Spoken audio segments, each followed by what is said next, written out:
Over 500 years of history, crammed into one night of studying. This is CRAMAMERIMANIA.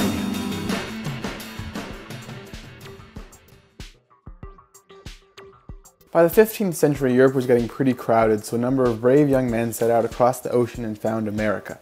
Once there, European powers began setting up colonies, which were areas of land that existed solely for the economic benefit of the mother country. The colonies of the most interest to us are England's 13 colonies along the eastern seaboard. These colonies are often divided into three regions: New England in the north, the southern colonies in the south, and the middle colonies in the middle. New England was settled primarily by people looking for religious freedom, as the rocky soil made it good for little else. The middle colonies were the most diverse and featured the religious Quakers. The South developed a plantation economy, and therefore slaves were crucial in that area. Europeans weren't the first humans on the continent, of course. They quickly came into contact and conflict with Native Americans, whose radically different cultures led the Europeans to label them as savages.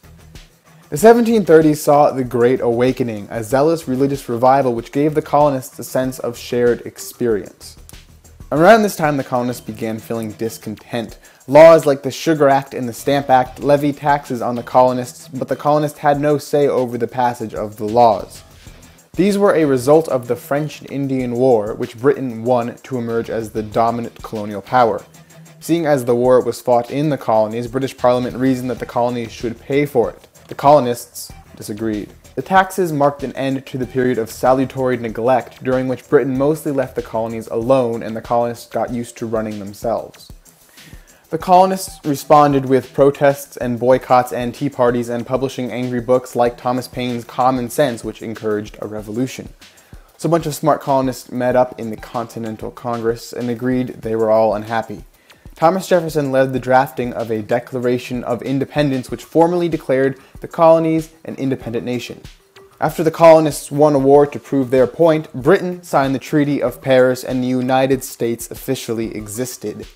The Americans, no longer colonists, drafted the Articles of Confederation. The government this document set up was deliberately weak, but it went too far in this direction.